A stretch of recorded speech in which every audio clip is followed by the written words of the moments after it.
자, 오늘은 창세기 3장 15절의 원시복음과 그 다음에 계시록 12장에 나와 있는 마지막 날의 거룩한 전쟁에 대해서 한번 알아보겠습니다. 우리가 창세기 3장을 읽어보면은 뱀이 아담과 하와를 유혹하는 장면이 나오고 있습니다. 아담과 하와에게 뱀이 왜 입을 열어서 말을 하고 있는지, 왜 유혹하는지 그 이유를 우리가 알 수가 없죠. 그러나 이 뱀의 배후에 존재하는 영적 존재에 대해서 알 수가 있는 것은 이 바벨론 포로기 이후에 기록된 그 사탄의 존재를 우리가 이제 읽음으로써 알 수가 있습니다. 그리고 이제 신약 성경에 기술되어 있는 그 사탄의 실체를 파악할 때죠. 특히 중요한 것은 요한계시록 12장 9절에 나와 있는 9절입니다. 계시록 12장 9절은 이렇게 기록되어 있죠. 큰 용이 내쫓기니 옛뱀 곧 마귀라고도 하고 사탄이라고도 하며 온 천하를 깨는 자라. 그가 땅으로 내쫓기니 그의 사자들도 그와 함께 내쫓기니라. 그러니까 사도 요한에 따르면은 영은 어떻게 묘사되고 있나요? 옛뱀 곧 마귀라고도 하고 사탄이라고도 하며 어떤 자죠? 온 천하를 깨는 자로 나타나고 있습니다. 그러니까 사도 요한은 이 옛뱀이라고 언급함으로써 뭘 얘기하고 있는 거예요? 요한계시록의 수신자들인 소아시아 7교회 신자들에게 그 옛날 아담과 하와를 선악과로 유혹했던 이 창세기 3장의 사건을 분명히 기억하도록 만들고 있다고 하는 것입니다. 자, 창세기 3장은 천사들의 타락이나 악의 기원을 구체적으로 설명하지 않죠. 성경 전체를 살펴볼 때 우리는 창세기 3장 이전에 적어도 천사들의 타락 사건이 일어났고 사탄이 피조물 중 가장 지혜로운 뱀을 사용해서 하와를 유혹했다는 사실만을 추측할 수 있을 따름입니다. 가장 지혜롭게 창조된 뱀이 악의 도구로 사용되고 있다는 것은 우리가 뭘 생각하게 만들죠? 피조물인 이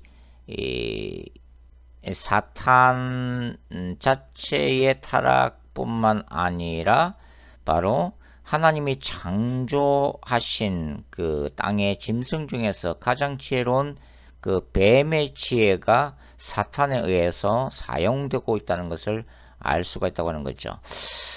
에스겔 28장을 읽어보면은 이 에스겔 28장은 두루 왕에 대한 하나님의 심판 선언이죠. 내가 옛적에 하나님의 동산 에덴에 있어서 각종 보석, 홍보석과 황보석과 금강석과 황옥과 홍마노와 창옥과 정보석과 청보석과 남보석과 홍옥과 황금으로 단장하였으며 네가 시험을 받던 날에 너를 위하여 소고와 비파가 준비되었도다. 너는 기름 부음을 받고 지키는 그룹임이여.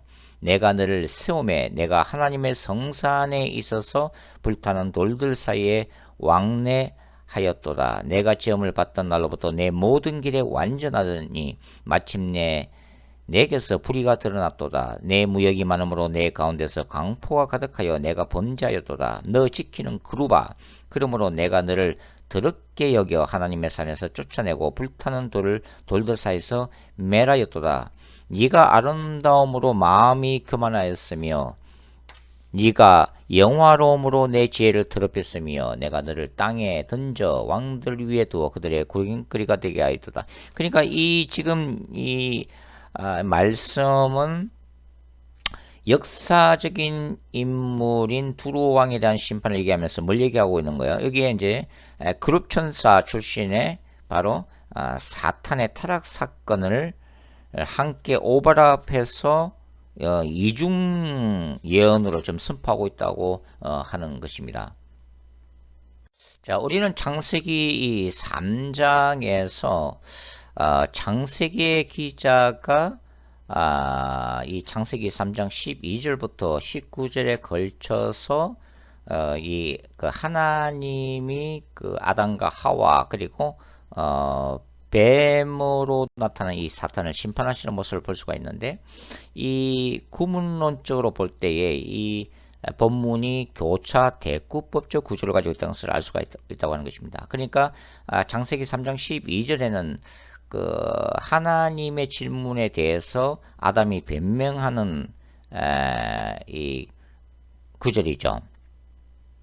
하나님이 나를 위하여 지으신 저 여자가 나를 유혹함으로 내가 넘어졌습니다. 이렇게 이제 핑계를 대고 있잖아요. 그 다음에 이제 13절에 그 하나님이 너는 왜 그렇게 했느냐고 하와에게 물으시면서 하와가 또한 그 원인을 뱀에게 돌리고 있는 모습이죠. 그리고 이 뱀에 대한 하나님의 심판이 14절과 15절 중앙에 위치하고 있습니다. 그리고 이 하나님이 하와에 대해서 심판을 선언하시는 구절이 16절이고 그 다음에 하나님의 아담에 대해서 심판하시는 모습이 17절에서 19절이죠. 그래서 이 전체 본문은 A, B, C, B-A-라고 하는 이 교차 대꾸법을 이루면서 이 중심 구절이 바로 C, 뱀에 대한 하나님의 심판이 기록됨으로 인해서 하나님이 궁극적인 심판이 바로 뱀에게, 즉 사탄에게 향해 가고 있다는 것을 알 수가 있다고 하는 것입니다. 창세기 이 3장 이 15절 내가 너로 여자와 원수가 되게 하고 내 후손도 여자의 후손과 원수가 되게 하리니 여자의 후손은 내 머리를 상하게 할 것이요 너는 그의 발꿈치를 상하게 할 것이니라 하는 것이 우리가 이제 흔히 그 원시 복음으로 우리가 알고 있습니다. 그러나 저는 이 창세기 3장 15절의 원복음을 하나님이 바로 사탄에게 선언하신 최초의 이 정말로 저 거룩한 전쟁의 선언이다 라고 저는 보고 있습니다.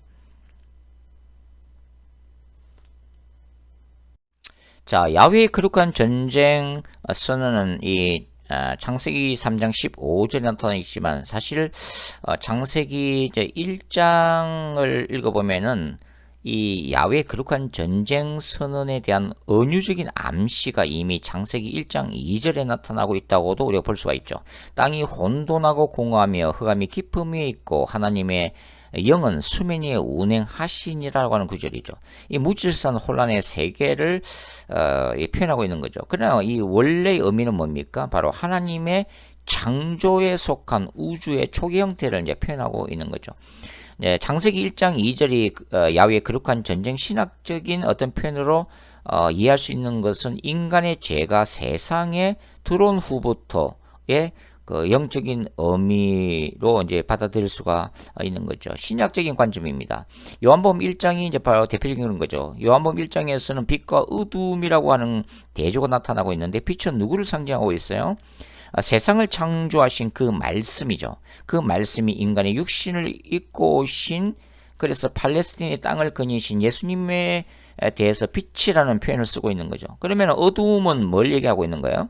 바로 메시아가 이 땅에 왔을 때 메시아를 거부하고 십자가에 못 박기까지 대항한 바로 유대교와 바리새인들을 어둠으로 표현하고 있는 거죠. 악의 권세에 속한 무리들이라는 의미에서 어둠이라고 표현하고 있죠. 실제로 이제 요한복음 8장에서 보면은 예수님이 바리새인들에게 뭐라고 그래요?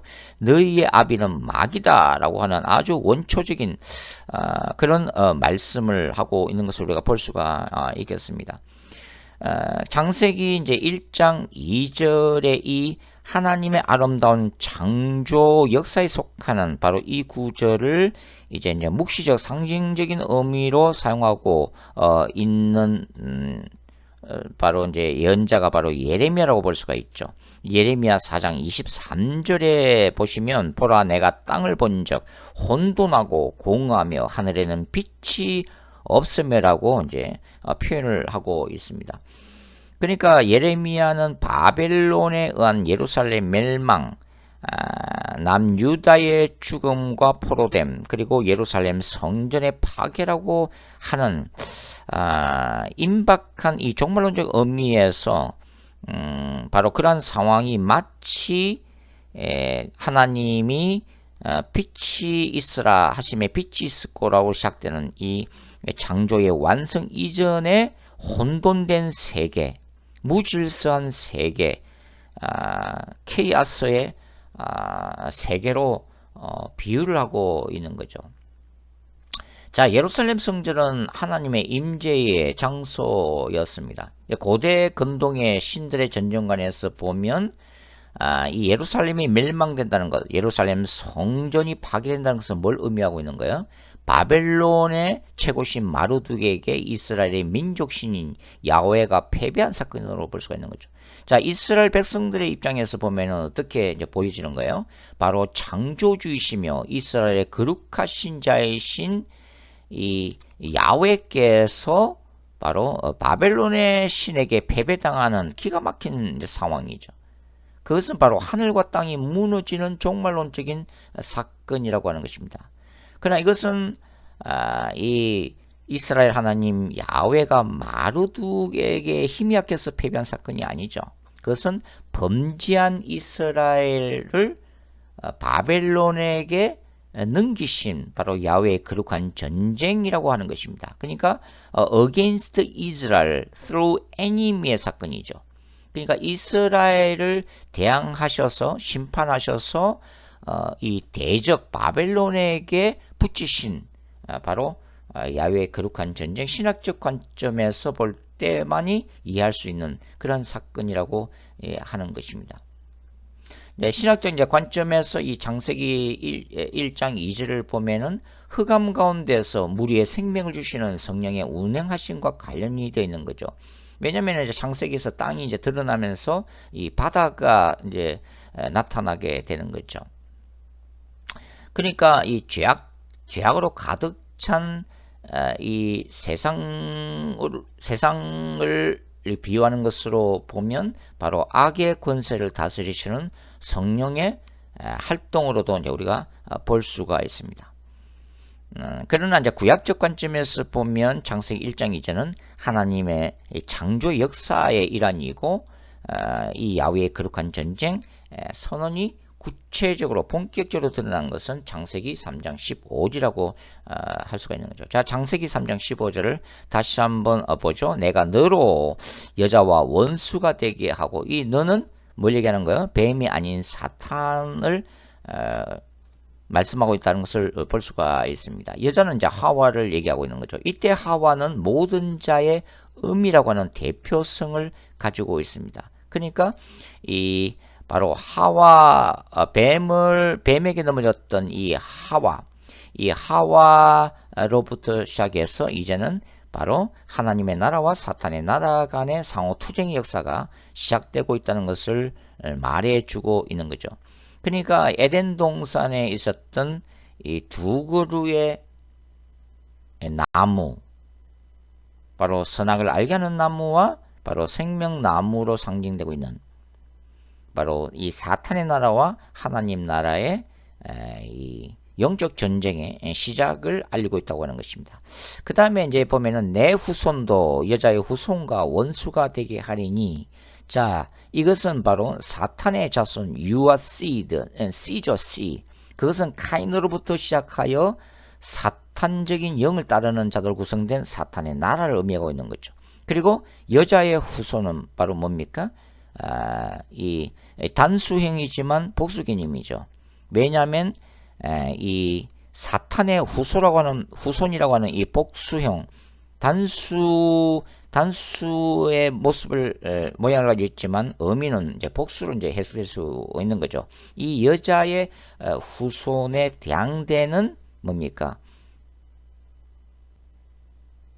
아니 이제 사탄의 후손에 대치되는 개념에서 바로 여자의 후손은 누구를 얘기하는 거예요? 바로 아벨로부터 시작한 하나님을 경외하는 하나님의 백성들을 의미하고 있는 거죠. 바로 이제 구약 시대 전체를 의미하고 있다라고 볼 수가 있는 것입니다. 그 다음에 이 신약 시대의 그리스도에 대한 선언으로 바뀌고 있는 거죠. 여자의 후손은 내 머리를 상하게 할 것이요 너는 그의 발꿈치를 상하게 할 것이니라. 그러니까 이 복수 개념이 이제는 이 단수 개념으로 다시 돌아오면서 전환이 되어지면서 이 여자의 후손은 누구를 얘기하고 있다고요? 바로 메시아로 오실 예수 그리스도를 의미를 하고 있습니다. 그러니까 창세기 3장에서 아담과 하와가 이 하나님으로부터 주어진 이 생명 언약, 그리고 행위 언약에 실패했기 때문에 메시아가 올 수밖에 없었다고 하는 거죠. 생명 언약이라는 것은 뭡니까? 하나님이 주신 그 언약, 동산의 모든 나무의 실과를 우리가 먹을 수가 있으나 스나카 나무만은 손대지 마. 그 스나카 나무를 먹을 때는 반드시 죽으리라고 하는 것은 뭐예요? 바로 이 선언은 하나님의 말씀에 순종해야 될 행위 언약을 얘기하는 거죠. 그리고 동시에 뭡니까? 그 언약을 지키면은 살 수 있다고 하는 또 생명 언약이 되는 거죠.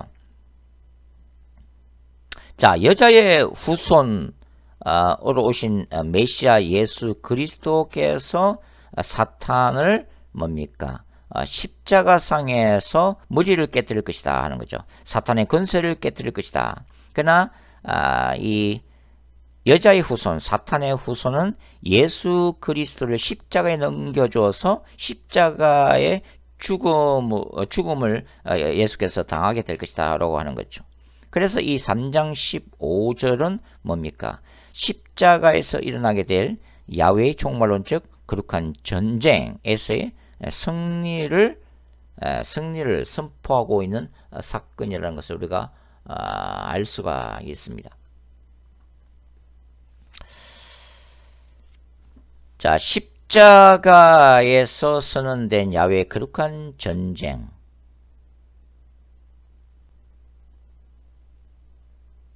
전쟁은 이 하와 이후 구약 시대와 바로 신약 시대에 나타난 하나님의 아들로서 예수 그리스도 사건을 창세기 3장 15절이 함축하고 있는 것이라고 이제 볼 수가 있다고 하는 것입니다. 그러니까 창세기 이제 3장 15절은 바로 이제 하나님의 나라와 사탄의 나라가 서로 부딪히고 있다는 것을 얘기를 해주고 있고, 바로 그 시작이 어디라고요? 바로 에덴 동산에서부터 시작됐다고 하는 것입니다. 에덴 동산의 중앙에 있었던 두 그루의 나무가 뭐라고요? 바로 생명나무와 스나카 나무라고 하는 것입니다. 원래 이제 생명나무와 스나카 나무는 뭘 얘기하고 있는 거예요? 아담이 에덴 동산에 있는 생명나무를 볼 때마다 그 생명나무를 따먹지 않고서는 자신의 생명을 연장시킬 수가 없다는 것을 이제 알게 되는 거예요. 그것은 뭐냐면 자신은 신이 아니라 뭡니까? 피조물이라고 하는 거죠. 그리고 스나카 나무를 볼 때마다 아담은 뭘 느껴야만 했어요? 다른 동산의 모든 나무, 생명나무를 비롯한 모든 나무의 실과를 먹을 수 있지만 단 한 그루 스나카 나무만은 먹지 말라고 명령하신 주권자가 있다는 것을 깨달았다고 하는 것입니다. 결국은 이 창조주와 피조물의 한계를 뚜렷이 보여주고 있는 것이 에덴 동산의 두 그루의 나무입니다. 그럼에도 불구하고 아담과 하와는 사탄의 유혹에 빠져서 스나카 열매에 손을 대고 말죠. 그것은 이 사탄의 유혹, 그 스나카 나무를 먹는 날에 너의 눈이 밝아서 하나님과 같이 될 것이라고 하는 유혹에 이제 빠져든 것입니다.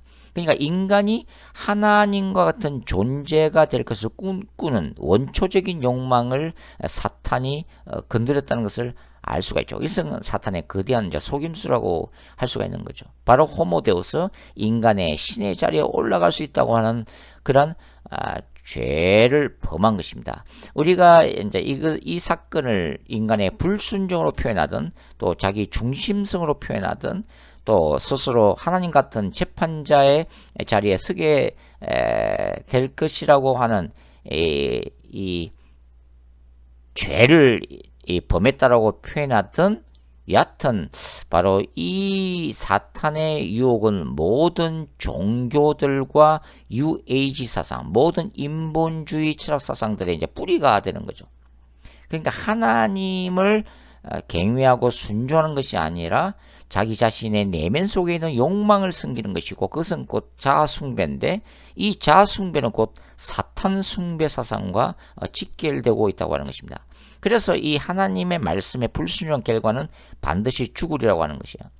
반드시 죽으리라고 하는 것은 뭐 즉시 죽으리라가 아니라 바로 궁극적인 인간의 육체적인 죽음을 예고하신 말씀이고, 그 결과는 에덴 동산으로부터 추방됨으로 인해서 뭘 얘기하고 있는 것이야? 바로 에덴 동산이 하나님의 임재라고 하는 이 성전의 원형이라고 할 수가 있는 거죠. 그러니까 하나님의 성전으로부터의 추방, 그것은 하나님의 임재로부터의 추방을 말하는 것이고, 그것은 에덴 동산 밖에 있는 바로 이 가시나무와 은근키로 대표되는 바로 고통의 세계로 떨어진 것을 얘기를 하고 있는 것이죠. 그러니까 이 템플 테올로지, 성전 신학의 관점에서 보면 바로 아담과 하와는 성전으로부터 축출된 사건이라고 하는 것입니다. 자, 바벨론 포로기의 유대인들은 이 모세오경, 특별히 창세기 3장을 읽고 들으면서 무슨 생각을 했을까요? 우상 숭배와 불순종의 죄를 범하고 예루살렘 성전이 파괴되고 하나님이 주신 그 약속의 땅 가나안을 상실하고 바벨론 땅으로 끌려온 자신들의 모습이 바로 에덴 동산에서 추방된 아담과 하와와 대단히 유사하다는 것을 깨달았을 것입니다. 그러니까 에덴 동산 밖의 땅이 가시덤불과 엉겅퀴였듯이 바로 바벨론 포로 생활이 바로 그러한 이 가시덤불과 엉겅퀴로 뒤덮인 고통의 땅이었다는 것을 절감했을 거라고 하는 것입니다. 그러니까 창세기 이제 3장 15절이 바로 이 야훼의 거룩한 전쟁 신학이 이제 구체로 드러나고, 그 다음에 이제 출애굽기에 오시면, 출애굽 우리가 읽어보면 출애굽기 14장과 15장에 기록되어 있는 홍해 사건을 통해서 구체적으로 또 서술되어 있다는 것을 알 수가 있는 거죠. 바로 애국과 바다라고 하는 이 악의 권세와의 전쟁 신학이라는 것을 알 수가 있는 거죠. 그러니까 애굽은 하나님의 백성을 억압하는 사탄적인 나라로 표현되고 있다는 것을 우리가 알 수가 있습니다. 자, 십자가에서 바로 이 원시복음, 야훼의 거룩한 전쟁 신학이 성취되고 있다는 것을 우리가 이제 살펴봤죠. 그런데 이 창세기 3장 15절에 이 원시복음, 야훼의 거룩한 전쟁 선언은 구약에서는, 그 다음에 우리가 이사야서를 읽어보면 바로 이사야 7장에 나타나 있는 임마누엘 예고, 즉 이사야 7장 14절에 뭐라 기록되어 있어요? 그러므로 주께서 친히 징조로 너희에게 주실 것이라. 보라, 여자가 잉태하여 아들을 낳을 것이요 그 이름을 임마누엘이라 하리라 하는 데서 다시 반복되고 있다는 것을 우리가 알 수가 있습니다. 자, 이사야 7장에 기록된 이 임마누엘 예언은 이제 이 이사야서 당시의 이 상황에서 보면 소위 이제 시리아 에브라임 전쟁과 직접적으로 관련이 되어 있는 거죠.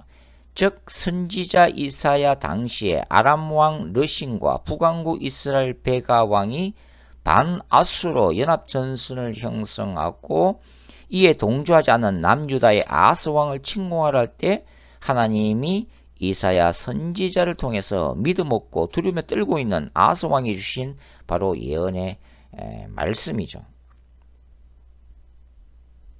그럼에도 불구하고 이 처녀가 잉태하여 아들을 낳을 것이다 라고 하는 예언이 역사적 상황 속에서는 바로 이제 그 이사야의 그 아내를 통해서, 즉 이사야의 아들들을 통해서 이 예언이 역사적으로 이제 성취가 되어지게 되죠. 이 둘째 아들 이름을 처음에 이제 임마누엘이라고 하죠. 이사야의 그 둘째 아들의 이름을. 그러다가 이 예언이 바뀌게 됩니다. 나중에 보면은 이사야 아들의 이름이 마헬살랄 하스바스로 이렇게 바뀌게 되죠. 그러니까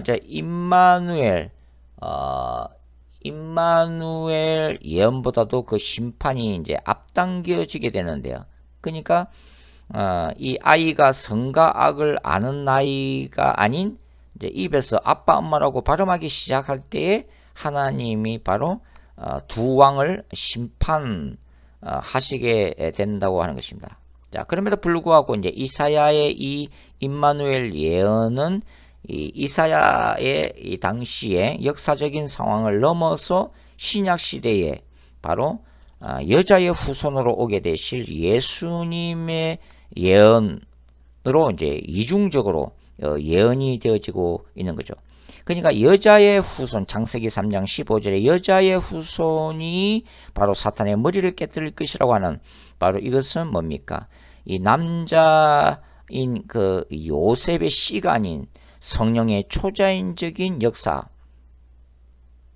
처녀 마리아가 이 아기 예수를 잉태하게 되려고 하는 이 창세기 3장 15절의 예언을 계승해서 바로 예고하고 있는 것이 이사야 7장 14절, 바로 임마누엘 예언, 처녀가 잉태하여 또는 처녀 또는 여자가 잉태하여 아들을 낳을 것이고 라고 하는 구절이라는 것을 우리가 알 수가 있다고 하는 것입니다. 자, 창세기 3장 15절에 야훼의 거룩한 전쟁 선언이 이제 이사야 7장 14절 임마누엘 예언을 거쳐서 예수께서 이 땅에 오셨고, 이제는 예수님을 머리로 하는 교회 공동체가 세워지게 됩니다. 그리고 요한계시록을 읽어보면은 바로 이제 요한계시록 12장 17절에서 바로 종말론적인 거룩한 전쟁이 선언되고 있죠. 용이 여자에게 분노하여 돌아가서 그 여자의 남은 자손 곧 하나님의 계명을 지키며 예수의 증거를 가진 자로 더불어 싸우려고 바다 모래 위에 서 있더라. 물론 우리가 계시록 이제 12장 전체를 읽어보시면 바로 이 여자는 누구를 얘기하는 거예요? 12장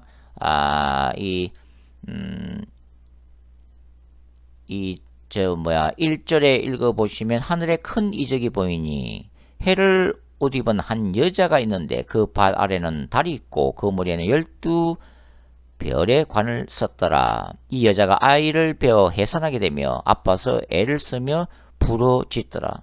바로 구약의 이스라엘이죠. 구약의 이스라엘은 고난의 역사 가운데 메시아를 대망했던 그런 이 시기를 보내게 되죠. 그래서 이 여자라고 하는 것은, 이 영광을 덧입은 여자라고 하는 것은 메시아를 잉태하게 될, 메시아를 마치 임신한 여인이 아이를 낳듯이 바로 메시아를 잉태하기 위한 상고의 세월을, 그 고난의 세월을 거쳤던 이스라엘로 비유되어지고 있습니다.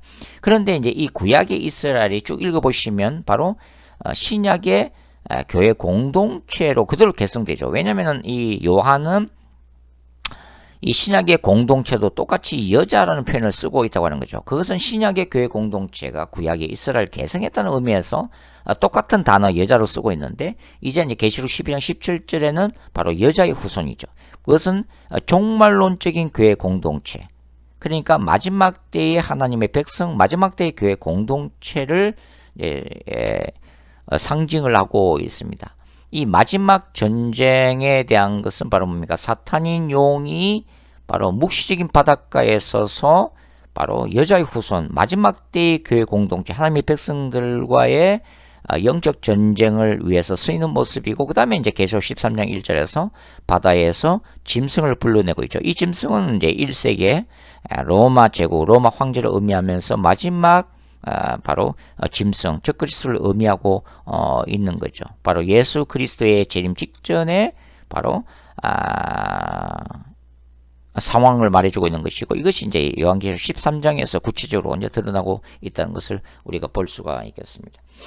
그래서 이 창세기 3장 15절은 바로 요한계시록 12장 17절과 바로 마주보고 있다는 것을 우리가 알 수가 있는 거죠. 바로 이 교회가 감당해야 될 이 사탄용, 바로 즉 그리스도, 거짓 선지자와의 이 거룩한 전쟁은 바로 예수께서 재림하심으로써 궁극적인 승리로 끝이 나고 있는 구도임을 우리가 볼 수가 있겠습니다. 자, 오늘은 여기까지 하겠습니다. 수고하셨습니다.